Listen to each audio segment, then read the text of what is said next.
우리 옆 사람과 인사합시다. 하나님께서 자녀인 당신의 필요를 채우십니다. 오늘 저는 여러분과 함께 자녀의 필요를 채우시는 하나님이라는 제목으로 말씀을 전하겠습니다. 참된 은혜가 여러분에게 있기를 주님의 이름으로 축원합니다. 오늘 본문은 예수님께서 제자들에게 성전에 내는 세금에 관한 문제를 이야기한 것을 다루고 있습니다. 당시 그 이스라엘은 로마 제국의 지배 아래에 있었고 성전을 관리하기 위해서, 성전 제사를 유지하기 위해서 세금을 거두게 된 것입니다. 그런데 많은 사람에게 이것이 부담이 되었습니다. 특히 예수님을 믿는 제자들에게는 부담이 되었고 그 세금을 내지 말자라는 사람도 있었습니다. 이러한 상황 속에서 예수님께서는 오히려 세금을, 성전세를 내라고 말씀하십니다. 그런데 이거는 단순히 돈을 내라 내지 마라는 얘기가 아니고 이 세금 문제를 통해서 하나님의 나라, 그리스도의 메시지를 가르쳐 주고자 하신 것입니다. 오늘 말씀을 통해서 성전에 내는 세금의 그 의미와 내용을 제대로 깨닫고 여러분 삶에 제대로 적용되는 은혜가 있기를 주님의 이름으로 축원합니다. 첫 번째, 예수님과의 관계보다 중요한 것은 없습니다. 여러분, 인간은 부정적인 소식, 긍정적인 소식 둘을 들을 때 부정적인 소식에 강한 집착, 강한 반응, 또 더 오래 기억이 됩니다. 왜냐하면 인간은 위험한 상황을 피하고 싶거든요. 그리고 생존 가능성을 높이기 위한 인간의 본능입니다.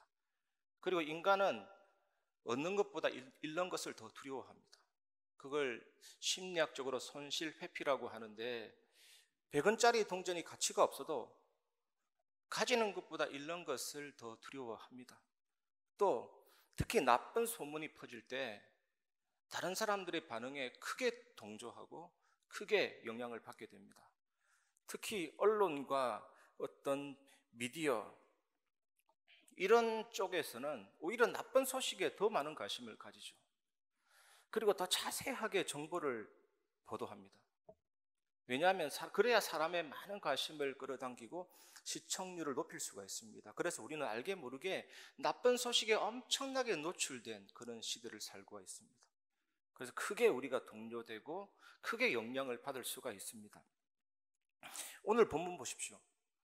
예수님이 분명히 죽음과 부활을 같이 얘기했는데 제자들은 부활에는 관심이 없고 죽음 얘기를 듣고 매우 근심하였더라, 이렇게 나와 있습니다. 우리들도 그렇지 않습니까? 문제가 오면 그 문제를 가지고 합력해서 선을 이루시는 하나님을 바라보고 평안해야 되는데 문제가 더 커 보이잖아요. 실패를 상상하잖아요.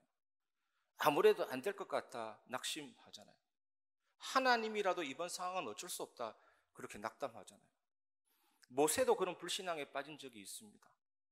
광야길 가다가 백성들이 고기 없다고 원망할 때였습니다. 하나님이 고기를 내려주겠다 했는데 하나님이 바다의 모든 고기를 잡은들, 땅에 있는 모든 소와 양들을 잡은들 가능하겠습니까? 이때 하나님이 내 손이 짧으냐 그랬잖아요. 모세가 보기에 520만 명을 먹이기 위해서는 3,600만 킬로그램의 고기가 필요한데 하루아침에 하나님께 그게 가능하겠냐 그건 거였거든요. 근데 하나님은 가능했습니다. 메추라기를 내려서 12km 근방에 깔려있는 모든 이스라엘 백성들이 냄새를 맡기 싫어할 정도로 하나님이 먹이셨습니다. 오늘 본문에 예수님께서 자신이 죽임을 당하고 3일 만에 살아나리라 예언하시자 제자들이 큰 충격을 받았습니다. 아니, 예수님이 누차 말씀하셨잖아요. 내가 죽으리라고. 그런데 아마 이때는 뭔가 더 크게 와닿았던가 봅니다.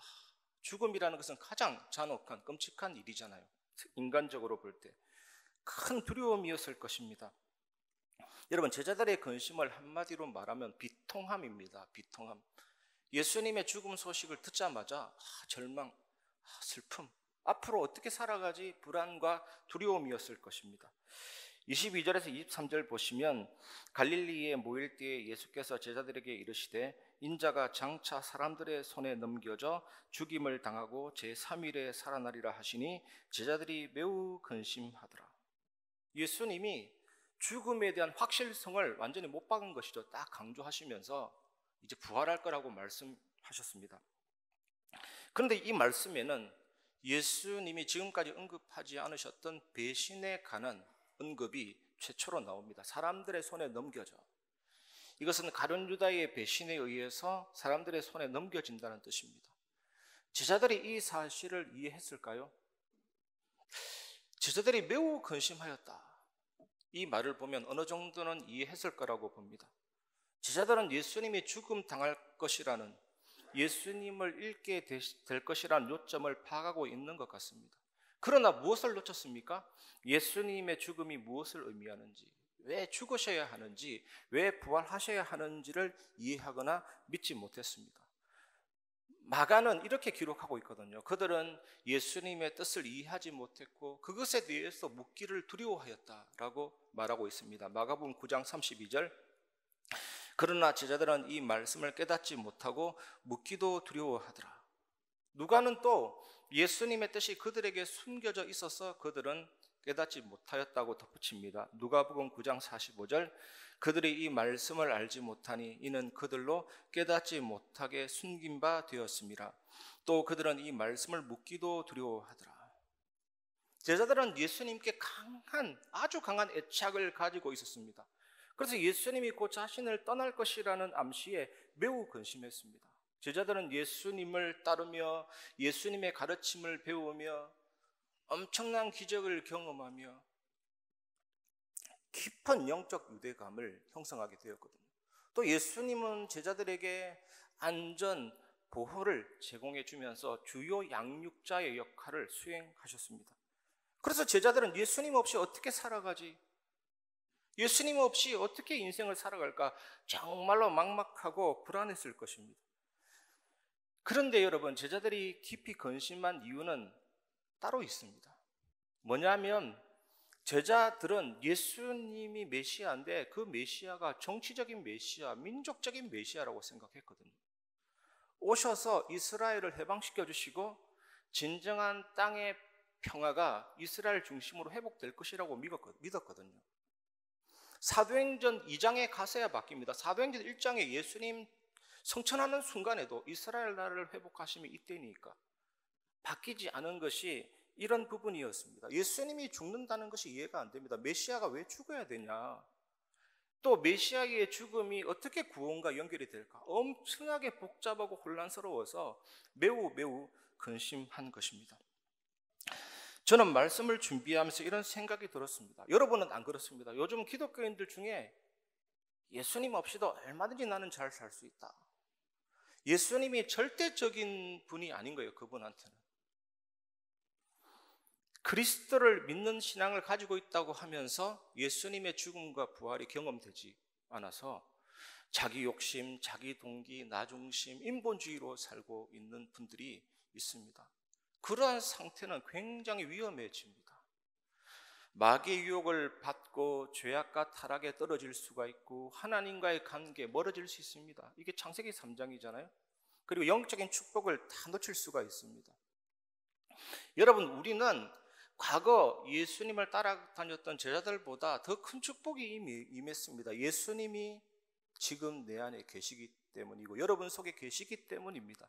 성령께서 내주하고 인도하시고 역사하시기 때문입니다.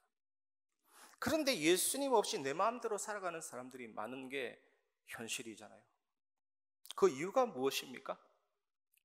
사탄은 우리 안에 있는 죄를 유혹해서 이기주의, 나 중심의 생각과 행동을 하도록 속이잖아요. 또 세상의 가치관은 어떻습니까?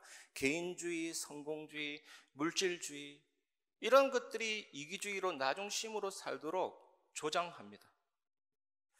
그래서 사탄의 유혹, 죄의 속삭임, 세상의 가치관, 여기에 무릎 꿇으면 영적으로 무감각해집니다.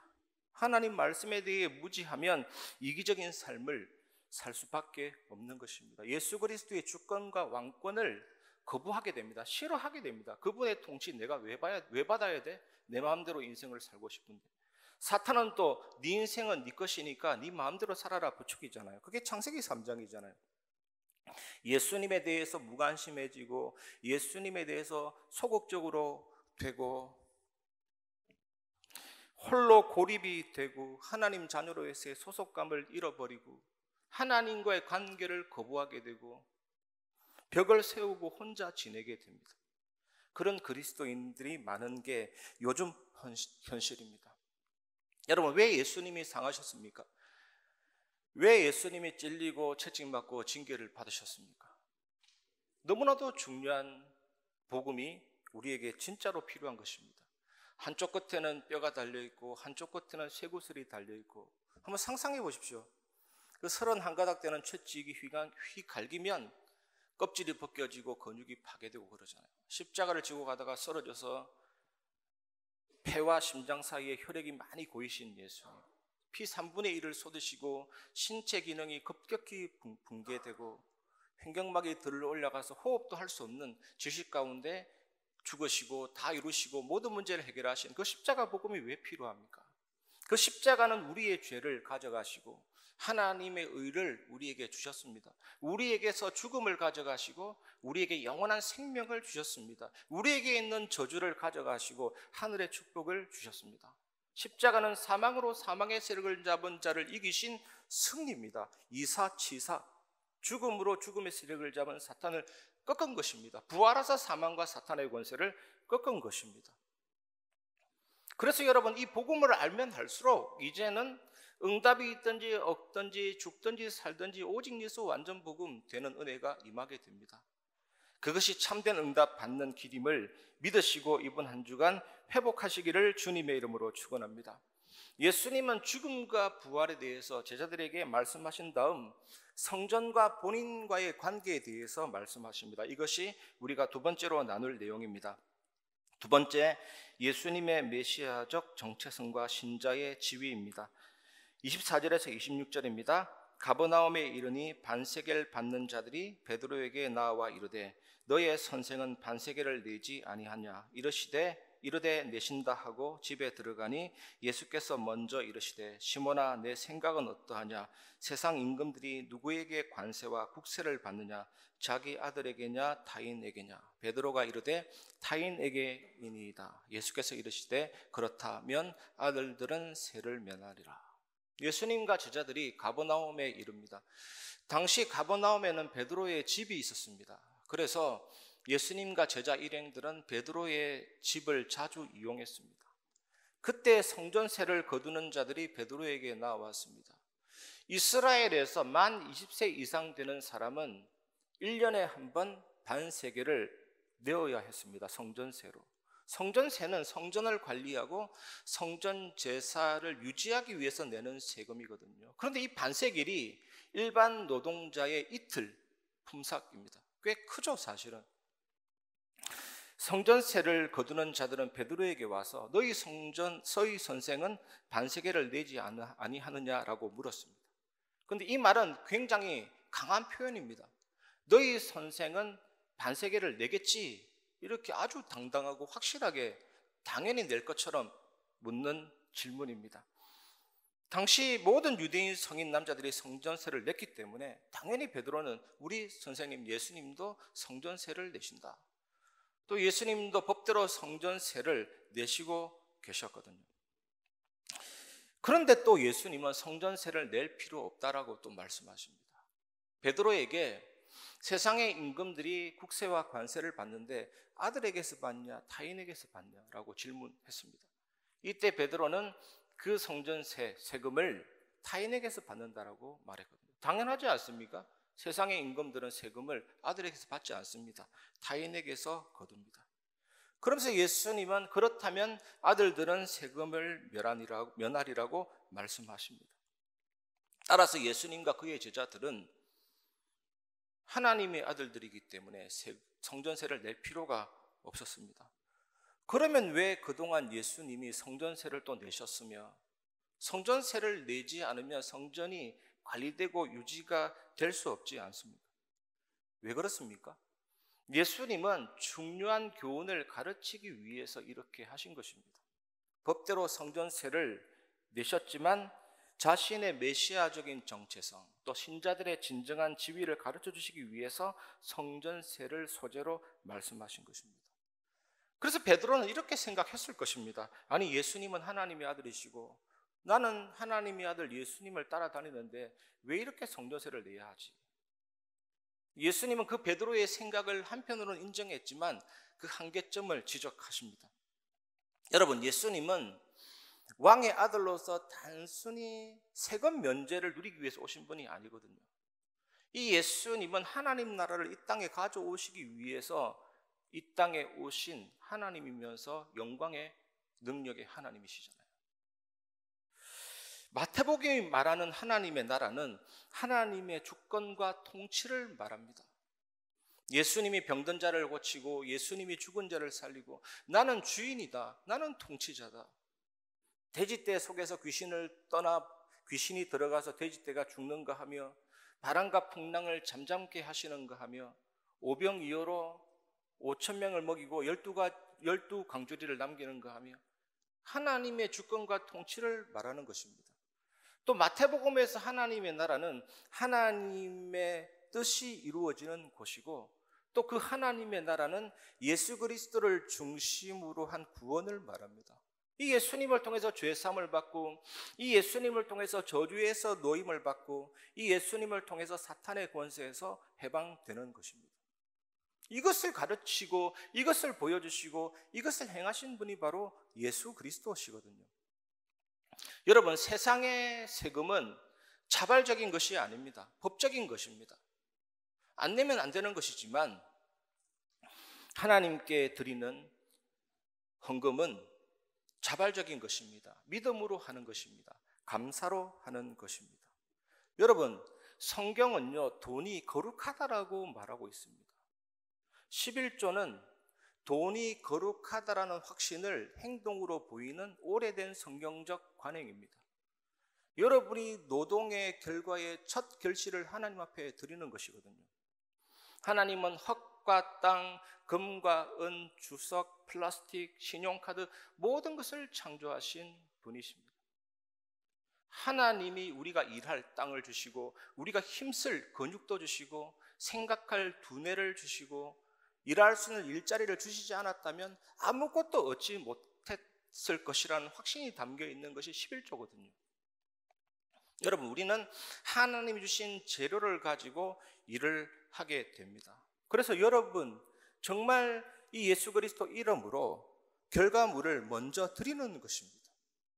여러분, 우리가 먼저 하나님 앞에 드리지 않으면 인간은 축적의 정신에 지배당합니다. 만몬의 신, 재물의 영, 흑암의 영향을 받게 됩니다. 가지고 또 가지고 더 가지려고 하게 됩니다. 내가 이미 가지고 있는 것을 계속 지배하려고 집착하게 됩니다. 책략을 꾸미고 탐내게 됩니다. 그렇게 해서 우리가 가진 돈이 더러워집니다. 우리가 가진 이 돈의 거룩함이 훼손되는 것입니다. 여러분, 그것을 명심하십시오. 예수 그리스도께 바친 그 돈은 반드시 우리에게 돌아옵니다. 우리 자신을 살리고 여러분 주변을 살리고 세계를 살리게 됩니다. 정말 여러분 경제를 살리고 우리 교회 경제를 살리고 렘넌트를 살리게 됩니다. 여러분, 예전에 우리 누룩 비유 들었잖아요. 11조의 실천은 누룩과도 같습니다. 우리의 모든 소유가 하나님의 축복의 응답 속으로 축제의 삶으로 다 들어가게 되어 있습니다. 여러분, 오늘 이 말씀을 통해서 성전 세금이 아니라 정말 하나님 앞에 자발적으로 믿음으로 감사로 여러분의 노동의 결과 하나님이 안 주셨다면 나는 거지가 됐을 것이라는 마음으로 정말 하나님 앞에 진정한 마음의 감사와 예배가 회복되시기를 주님의 이름으로 축원합니다. 오늘 본문에 보십시오. 예수님은 하나님의 아들이십니다. 성전세를 낼 필요도 없습니다. 성전세를 내지 않아도 되는 충분한 자유를 가지신 만왕의 왕이십니다. 그런데 성전세금을 거두는 이 사람이 난처할까 봐 예수님은 또 맞춰주시는 모습을 보면서 또 성전세를 내는데도 아주 기적적인 방법으로 성전세금을 내십니다. 이것이 우리가 마지막으로 나눌 내용입니다. 세 번째, 자녀의 필요를 채우시는 하나님입니다. 마태복음 17장 27절 그러나 우리가 그들이 실족하지 않게 하기 위하여 내가 바다에 가서 낚시를 던져 먼저 오르는 고기를 가져 입을 열면 돈 한 세겔을 얻을 것이니 가져다가 나와 너를 위하여 주라 하시니라. 여러분, 예수님께서 성전 세금을 내지 않으면 성전과 성전 예배를 거부하는 것처럼 비춰줄 수도 있습니다. 성전 세금을 거두는 자들이 예수님을 딱 보고 제자들을 딱 보고 이 사람은 거부하는 자구나 오해할 수가 있습니다. 예수님이 그래서 즉각 말씀하십니다. 또 가버나움이라는 동네는 바닷가에 위치했기 때문에 또 베드로는 어부잖아요. 바로 예수님 말씀 알아듣고 낚시를 합니다. 낚시를 하는데 놀라운 일이 펼쳐지죠. 저는 이 본문을 보면서 너무나도 신기한 게 한두 가지가 아니에요. 물고기는 시력으로 보면서 먹이를 분별하거든요. 또 코로 냄새까지 맡습니다. 또 입술과 입안 안에는 맛세포가 있어서 분별해서 영양가 있는 먹이냐 불필요한 거냐 다 가려냅니다. 그런데 이런 물고기가 동전을 딱 입에 물고 있다가 낚시에 걸려 올라왔어요. 아니 입에 물고 있는데 어느 부분에 걸려서 올려온지 알 수가 없죠. 되게 신기하더라고요. 정상적인 물고기라면 먹이가 아니라서 뱉어낼 동전인데 그걸 물고 있다가 예수님 명령하실 때 베드로가 낚시했을 때 그게 그 물고기가 건져 올려져 왔습니다. 이거 완전히 기적이고 하나님의 주권적인 섭리잖아요. 하나님은 그 자녀의 필요함을 아십니다. 또 그 자녀가 필요한 부분을 채워주시기를 원하고 굉장히 긍휼히 여기십니다. 이번 한 주간 이것을 꼭 체험하시기를 바랍니다. 예수님의 이름으로 기도하시고 나의 필요를 채우시는 하나님 아버지, 전능하신 하나님의 능력, 창조적인 기적과 그 섭리를 체험하시기를 주님의 이름으로 축원합니다.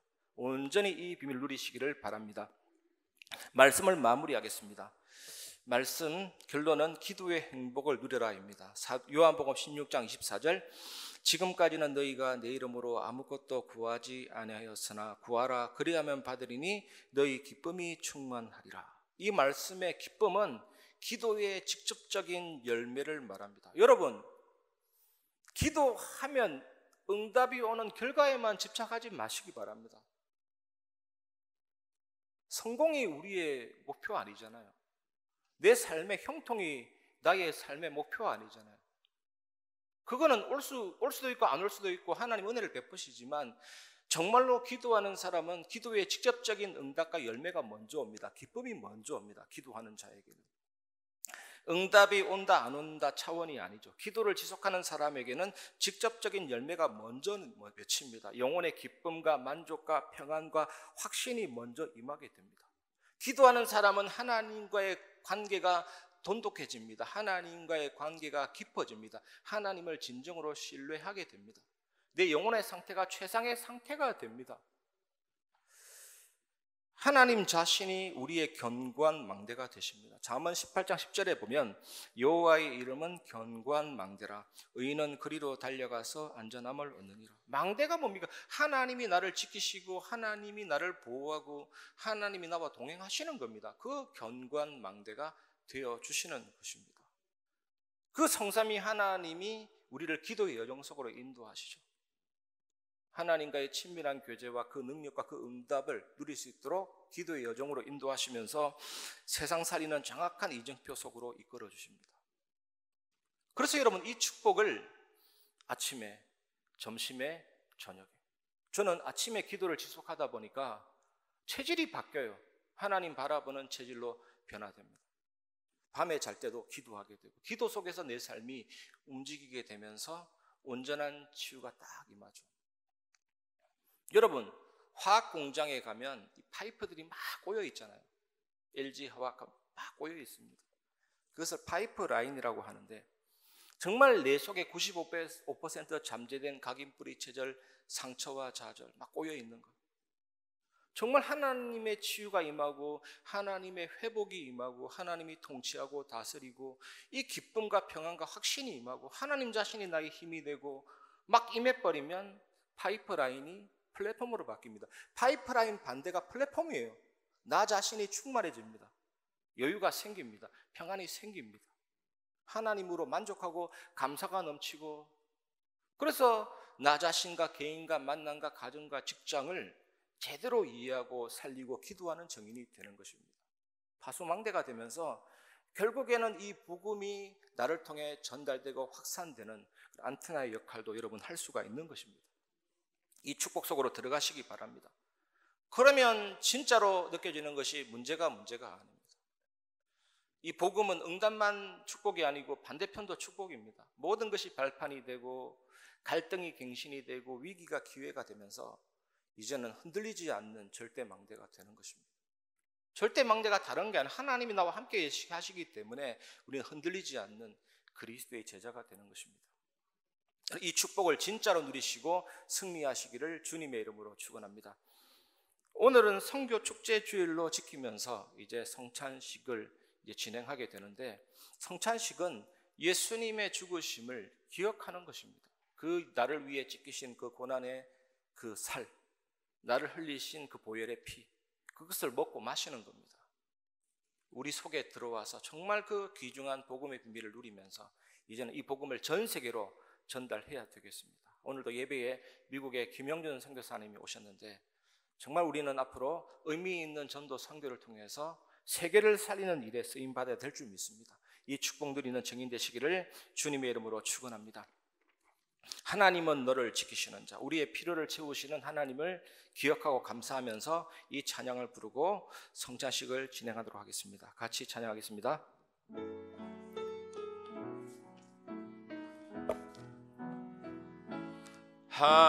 하나님은 너를 지키시는 자, 너의 우편에 그늘 되시니 낮에 해와 밤의 달도 너를 해치 못하리. 하나님은 너를 지키시는 자, 너의 환난을 면케 하시니 그가 너를 지키시리라. 너의 출입을 지키시리라. 눈을 들어 산을 보아라. 눈을 들어 산을 보아라. 너의 도움 어디서 오나. 천지 지으신 너를 만드신 여호와께로다.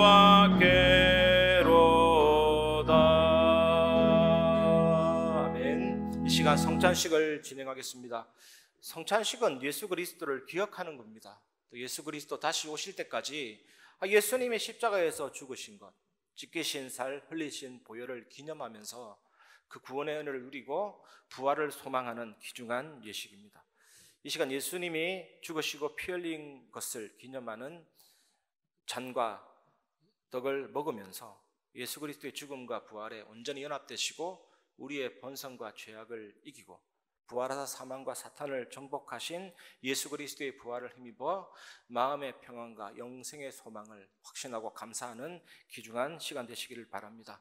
세례 받으신 분들과 유아 세례 이후에 입교하신 분들은 성찬에 참여할 수 있습니다. 이 시간 기도하겠습니다. 하나님 아버지께 영광 돌립니다. 우리가 준비한 떡과 잔에 성령께서 임하여 주옵소서. 예수님의 보혈을 기념하는 잔을 마실 때 예수 그리스도의 죽음의 진액이 내게 흘러들어와 나의 악한 본성을 죽여주시고, 주님의 살을 기념하는 떡을 먹을 때 생명이 넘치고 부활의 소망이 넘치게 하여 주옵소서. 십자가에서 그리스도를 통하여 보여주신 하나님의 사랑을 깊이 체험하는 성찬이 되게 하여 주옵소서. 예수 그리스도 이름으로 기도합니다. 아멘. 또 떡을 가져 감사 기도하시고 떼어 그들에게 주시며 이르시되, 이것은 너희를 위하여 주는 내 몸이라. 너희가 이를 행하여 나를 기념하라 하시고 예수께서 이르시되 나는 생명의 떡이니 내게 오는 자는 결코 줄이지 아니할 터이요 나를 믿는 자는 영원히 목마르지 아니하리라. 나는 하늘에서 내려온 살아있는 떡이니 사람이 이 떡을 먹으면 영생하리라. 내가 줄 떡은 곧 세상의 생명을 위한 내 살이니라 하시니라. 아멘. 이 시간 찬송가 149장 부르면서 성찬을 받겠습니다.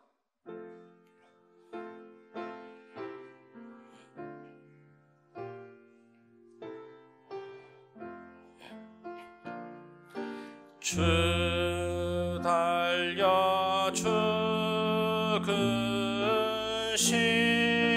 십자가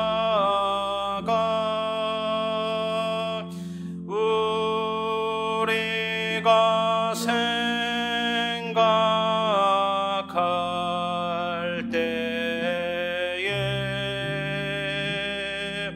세상에 속한 욕심을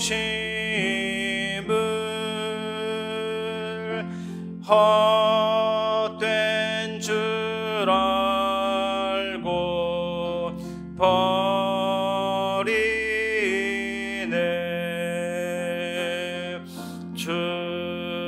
죽으신 구주 밖에는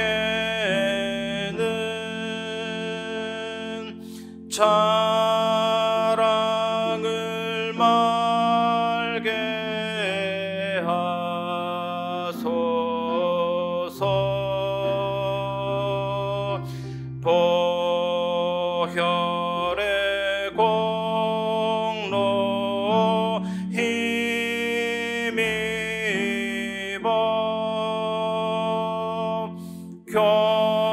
교만한 마음을 버리. 못 박힌 손발 보니 큰 잡이 나타내셨네.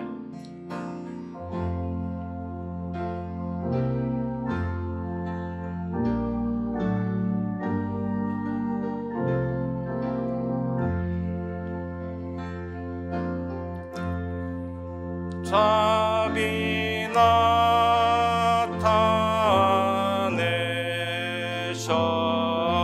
나타내셨네. 가시로 만든 멸류관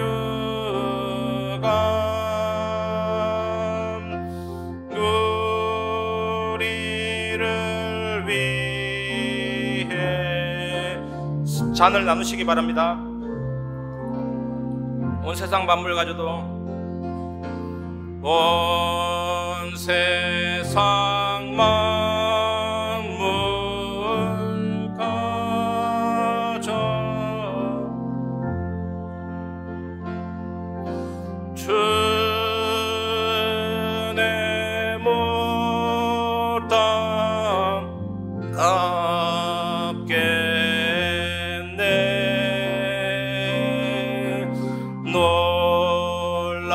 놀라운 사랑 받은 나 몸으로 제물. 3절 4절 다시 한번 부르겠습니다. 못 박힌 손발 보니 못 박힌 손발 보니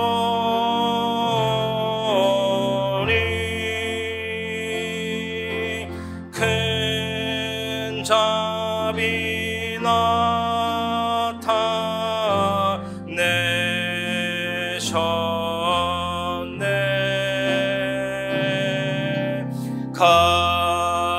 가시로 만든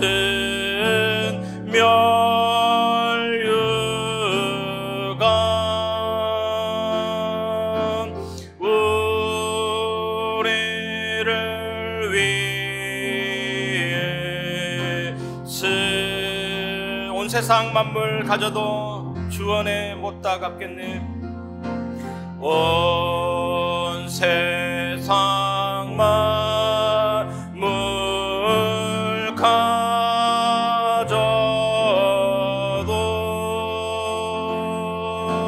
주내 못 갚겠네.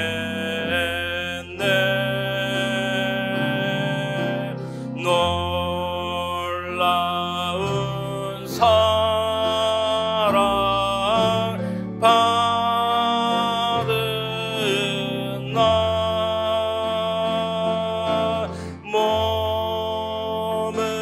몸으로 재물 사